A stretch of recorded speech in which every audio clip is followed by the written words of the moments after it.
It's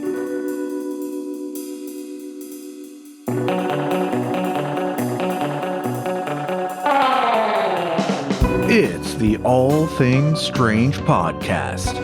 I am your host, Agent Anderson. Come along as I examine UFO sightings, conspiracies, and all things strange.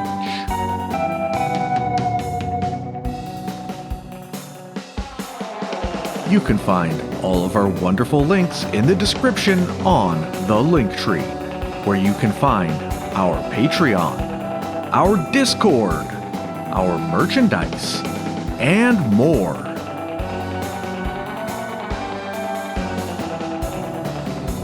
This week's episode, Moon-Eyed People of North Carolina and or other places. This is not necessarily restricted to North Carolina, but that general area of the United States, that's where we're talking about here. Just a disclaimer, I am not in my usual recording place. I am in a room with no sound treatment whatsoever. So you might hear a little echo here. I do have a de-reverb module on one of my software tools. Hopefully that'll take care of the problem, but if it is noisier than usual, I apologize. All right, let's get into it. The Moon-Eyed People. Because this happened so long ago, it is more myth than fact. There aren't any original witness statements, there's no radar data or biological samples, no photographs, anything like that. We do have some clues, but we don't have hard evidence like we do with some of the things we talk about on this show. The main area is North Carolina, Kentucky, and West Virginia. Basically the area of the Appalachians in the southeastern United States. Native Americans, specifically the Cherokee, encountered moon-eyed people that had pale skin and large, round eyes. Their eyes were so sensitive to the light that they were unable to see outside during the daytime. They lived in villages of stone houses, according to the legends. The Cherokee have said to have avoided them and never settled the land where the moon-eyed people lived. Or not, depending on who you ask. I think we'll call them MEP or MEPs for short, moon-eyed people. It's a little shorter to say, and I kind of like that abbreviation, MEP. They're sometimes described as having beards, which is sort of interesting. I mean, we have a variety of descriptions to go with this one, and they don't all line up. Some say that they were called moon-eyed because of their difficulty seeing in the daylight, or because they had big eyes. Either way.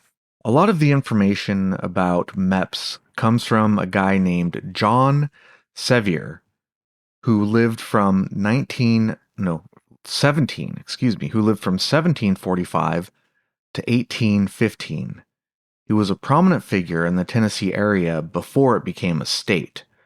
In fact, he was the state's first governor. He had a long political and military career, including fighting against the Cherokee.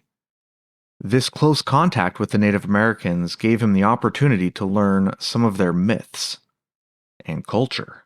In 1782, Sevier talked to Chief Akotosata, Ocotosota, Akotosata, who was 90 years old at the time, so he had been born in the 1600s, late 1600s. The chief told Sevier that his ancestors had encountered white men from across the Great Water building a fort. This is often thought to be a story about the Moon-Eyed People. Interestingly, Sevier was a Freemason and also nearly had a duel with President Andrew Jackson after some mudslinging. Sevier accused Jackson of adultery. They arranged a duel, but Sevier's wagon got stuck. Jackson's party encountered Sevier's on the road. Sevier's horse ran off with his pistols, A standoff ensued where Jackson pointed a gun at Sevier, Sevier's son pointed a gun at Jackson, and Jackson's second pointed a gun at the son. As luck would have it, bloodshed was avoided, and they didn't end up shooting each other. Wild times back then. That was a really interesting story I came across when taking notes for this one. Here's an excerpt from Mound Builders of Ancient America, Archaeology of Myth by Robert Silverberg, published in 1798. The Cherokee tell us that when they first arrived in the country which they inhabit, they found it possessed by certain moon-eyed people who could not see in the daytime. These wretches were expelled.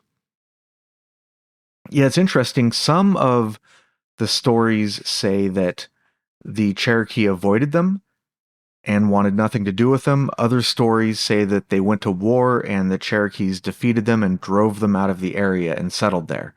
A lot of contradictions on this one. There are other sources from around that time that reference the Moon-Eyed People, such as a 1797 book by Benjamin Smith Barton. Barton wrote that Colonel Leonard Marbury, who had worked negotiating between the Cherokee and the government, told him that, quote, "The Cherokee tell us that when they first arrived in the country which they inhabit, they found it possessed by certain moon-eyed people who could not see in the daytime. These wretches they expelled." So there's another one we have where they were expelled. Barton wrote that the Meps were ancestors of albinos later seen by Lionel Wafer. It's a yummy sounding name if I ever heard one myself. Lionel Wafer, who was an early 1700s explorer. Wafer lived among the Gunna people in Panama. They were called moon-eyed people because they could see better at night. So we have these ideas in several different areas, which is pretty interesting. James Mooney wrote that a Cherokee witness described the Meps as, quote, "very small people, perfectly white." This suggests an origin other than Europe, since few people have perfectly white skin. There's a bunch of different descriptions, well, not a bunch, but there's different descriptions of what these people look like. Sometimes they have beards, sometimes they're tall, sometimes they're short. And this particular one sounds like they might be aliens? Who knows? There's some ruins in northern Georgia, which borders the southeast of Tennessee, and some speculate that the ruins are from a settlement of Welsh explorer and prince Madoc Ab Owain Gwynedd. That's MADOC-ABOWAIN-GWYNEDD. I'm sure I wasn't saying that correctly.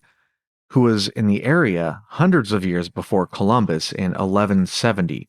It's believed that these Europeans eventually integrated into local tribes, creating what some people call Welsh Indians. The evidence for this one is a little hazy, and it seems that historians aren't entirely convinced that Madoc settled in the area and created these structures. But it's one possibility for the origins of the myth, especially if it was in 1170 and this myth started, being told to Europeans anyways in the 1700s. That would be a good time frame. I mean, that's hundreds of years. That would be long enough for those settlers to have been there, built stuff, and then whatever happened to them, they left, they stayed, they perished, who knows? They integrated into the local societies. Anything could have happened, and this could have carried on as a myth in the local folklore. But historians aren't entirely convinced that Madoc settled the area and created the structures that are found there. There's a lot more to this story, but it's mostly like history stuff and probably not super relevant to the topics usually covered on this show. It's more about, who wrote what, there's a poem referencing it here, and, stuff like that. Not super exciting stuff, but it's interesting if you're into that sort of thing. But long story short, it was probably a fictional story that may have been created or used to claim ownership of the New World. Pretty interesting stuff. Because if they had gotten there before other Europeans, they could say, well, we were there first, so we own it, right? That's how it works. I don't know. No, I think in this case, it's more of a possession is 9/10 of the law sort of thing. So even if they had some sort of claim to the New World, the other nations who had already claimed areas would just say, all right, come at me, bro. You want it? You can pry it out of our cold, dead hands, right? So some of the ruins in question are on a ridge in Fort Mountain State Park. There's a stone wall about 900 feet long, and it's only a few feet high. Historians believe that it was built by Native Americans around 500 to 1500 CE. This is well before written records are available for the area, and it's also a huge time range. So I guess it's the historian's version of, somebody built it, it was probably the Native Americans, and it was within this 1,000 year time period. We're not really sure when. But we don't know for sure, and it could have been built by the Moon-Eyed people. That's one of the more popular legends or ideas out there, is that this is a remnant of their civilization, whatever it may have been. The purpose of the wall is unknown. It's too small to have been an effective fort. Also, the placement doesn't really make sense for a defensive structure. Maybe it was taller in the past? Who knows? Nobody knows why it's there or who built it. It's just one of the mysterious things in the world. All right, we got a couple of theories here for the Meps. Like I said, there are conflicting descriptions. Did they have beards? Were they ancient? Were they contemporary? Did they live in cabins? Were they responsible for ancient structures in the area? Were they tall? Were they short? Were they white men? Did they have paper white skin like aliens? Did they have big giant eyes? Were their eyes normal and they just couldn't see in the daylight and that's why they call them moon-eyed people? There's a lot of different variations here, and all of these things are up to question. Some of the descriptions say that they were around fairly recently, others say that they were around a very long time ago. There's really no consensus with all of these different stories, not just from the Southeast United States, but from other places as well with similar stories. But because there are similar stories in a wide area, it kind of makes you wonder, is this based on some grain of truth somewhere along the way? But it's easy to conclude, because the lack of a unified description or primary witnesses or anything like that, it's kind of easy to conclude that it's merely just a myth. However, a lot of myths are rooted in truth of some kind. It's also possible that the whole story isn't known to Westerners. I don't know for sure, but I've read before that Native Americans don't like sharing their cultural stories with outsiders. Also, many sources of the MEP information are of the friend of a friend variety. There aren't really any primary sources that I can find. It's all, this guy told this guy who then told me. You know, the closest we have is the chief who said that his ancestors told him of the Moon-Eyed people, and that would be a more contemporary sighting. But there aren't any witnesses that I could find that actually saw or interacted with the Moon-Eyed people directly. It's all just word of mouth kind of a thing. So it's very possible that stories have been changed by the multiple retellings. If you've ever played that game Telephone, where you have a chain of people and one person starts out with a message, a short message, tells it to the next person in line, and then 10 people later, the message is something completely different than what it started as. Now, usually in that case, people modify the message on purpose to be funny, but even in this case, even if you have some grain of truth 1,000 years ago, that could very well become altered over time. It's also possible that certain details may be accurate to what was told to Westerners by the Native Americans, but other details were exaggerated or even invented to sell newspapers and books. We don't know, but I do know that it's been sometimes done in history where things have been invented or greatly embellished to get clicks, basically. I mean, I've seen many examples of that, especially in newspapers, but books are not necessarily immune to that sort of thing either. So, with such poor quality sources, I think it's likely that the stories are a mix of legend and fiction, and possibly some truth mixed in there too, who knows. However, I'm not really ready to discount everything for this case. There could be a basis here. There could be something that happened a long time ago. There might have even been these people like this living in the area. But without some sort of hard artifact or physical evidence of some kind, for now it's more of just, a fun story. All right, a theory. One theory about this is that the Moon-Eyed people were survivors of a UFO crash. Such aliens lacking their technology would be at a serious disadvantage compared to men or other inhabitants of the planet. We would be more athletic and adjusted to our environment, most likely.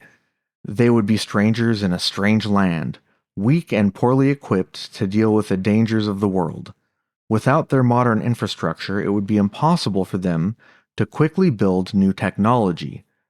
Just consider, if you were stranded on an island, let's assume food, water, natural resources of all kind, whatever, all that stuff is abundant. How long would it take you to manufacture a cell phone, or even just something simple that we take for granted in everyday lives, like a blanket, for instance? Even just manufacturing a blanket, which is a lot simpler than manufacturing a cell phone, even that would be extremely difficult for you to accomplish. You'd have to design the machines, you'd have to mine the materials to build the machines. You need an engineer for that probably, unless you're like really good with that stuff. I mean, just building the factory to make the stuff, would be, lifetimes of work. So if survivors of UFO crash were stranded here without their technology, then they might have to resort to surviving like everybody else on the planet. What if they somehow settled around the Americas and interbred with the locals, creating a hybrid race? Perhaps their descendants are still among us today. You ever see that weirdo at work? I bet he's part alien. We've all thought it. Come on. All right, and another theory is that these are actually the lost descendants, the MEPs are the lost descendants of the lost colony of Roanoke. It's entirely possible that the legends are based on Europeans who settled in the area, and it's theoretically possible that certain populations could have been there. It's also possible that someone, such as the Vikings or some other seafaring nation, ended up there long before, and they didn't stay or they perished. There seem to be Native American legends about blonde-haired gods in armor or robes that had the power of flight, traversing the land, and metal birds even, and they also had magical rods that could paralyze and make the skin tingle. I mean, there's all sorts of stories like this, and it's hard to know which ones to give any credence to, or which ones are just legend, or if there's a mix of truth in there somewhere. I don't know. I did find some interesting stuff on the interwebs. Now, this is all posted, or this is a posted comment from Reddit, so take it with a grain of salt. But here's what Kiss My Bunny Butt Kiss My Bunny Butt on Reddit says. I, Eastern Band, was always taught they were simply legends, just like any of our other parable stories. Like with Grimm fairy tales and the like in Europe, the Moon-Eyed people were another way to teach children to not run off into the woods. Examples: it was said the Moon-Eyed people only came out at night because the sun was too bright for their eyes, and they would abduct people they caught out on their own. Translation: don't run off at night by yourself. The little people were said to live in a kind of alternate dimension. When you crossed certain rivers and turned to look behind you, you'd suddenly be in their realm and might not ever get home. Translation: don't cross these specific rivers because that's too far from the village. The Stone Man lived in the mountains and would kill travelers if they ever looked upon him. Translation: Don't climb the mountains, you'll fall and die, you silly child. The Moon-Eyed People are not ancient white people like some Appalachian lore suggests. They were said to be really, really short, not little people short, but close, and very inhuman looking. These were not just pale humans with light eyes. And then, of course, the response is, sounds like aliens to me. Yeah, I couldn't really find anything linking this directly to aliens. I mean, the theory I talked about being a crashed UFO, that's my own speculation. I didn't really see anybody saying that specifically, but there are a lot of discussions about this because the description does look so much like the typical gray alien. That's immediately where your mind wanders, at least the modern mind. Back in the 1800s, well before we had the gray alien mythology thoroughly spread amongst the populace as a popular lore or truth, depending on your perspective. Back then they would have looked at it differently and they wouldn't have said aliens from outer space. They would have had other ideas. But these days we hear the description and we think, that sounds awfully familiar. All right, here's another one. And this is from a subreddit, Indian Country, and the way people talk in this thread sounds like they are Native Americans, or at least pretending to be. But no, they sound genuine. So let's read another comment from Reed Stilt. One thing to be cautious of here. The Moon-Eyed People are frequently hijacked by the white American mythos and interpreted as misplaced Europeans, notably having blue eyes. This stems from saying that moon-eyed means pale-eyed, which means blue-eyed, which means European. Moon-eyed actually refers to them being nocturnal and being able to see in the dark. The quote you provide here at least seems to get that part. The Moon-Eyed People, from a folkloric perspective, are best viewed as an other-than-human people. Interesting. The primary folkloric role they serve is to explain the origins of ancient mounds that predate Cherokee in the southern Blue Ridge region. If you buy into the idea that the Moon-Eyed People represent the mythologized form and actual, I think it's from an actual historical people, then they'd likely present Adena-era people about 2,000 plus years ago. Personally, I'm not a huge fan of directly tying such things together like that, at least not so directly as some people like to do, but that's a whole separate topic. So yeah, it's really interesting to hear the perspectives of people from the culture, because I'm not Native American. I don't know what their culture is, so it's really valuable for people to tell us. Oh, here's an interesting comment. So I looked around for this a little bit. If you Google the Moon-Eyed People, you'll see this statue that looks pretty interesting. It kind of looks alien-like, to me anyways. And according to Beginning Poet 9570, the statue is actually in a museum in the county I live in, Cherokee County, North Carolina, not the town of Cherokee where the Indian reservation is. The museum is in the town of Murphy, North Carolina, and the statue was dug up in 1841 by a guy who was plowing his land. They went on public display in 2015 after decades of being hidden away by private owners. So if you want to look more into the statue, you could try looking up Cherokee County Historical Museum, Murphy, North Carolina. Well, that's really interesting. So if it was dug up, that means it was quite possibly made by somebody native, and it was probably quite old. I don't know. I didn't see a whole lot on the statue, although the pictures come up pretty readily.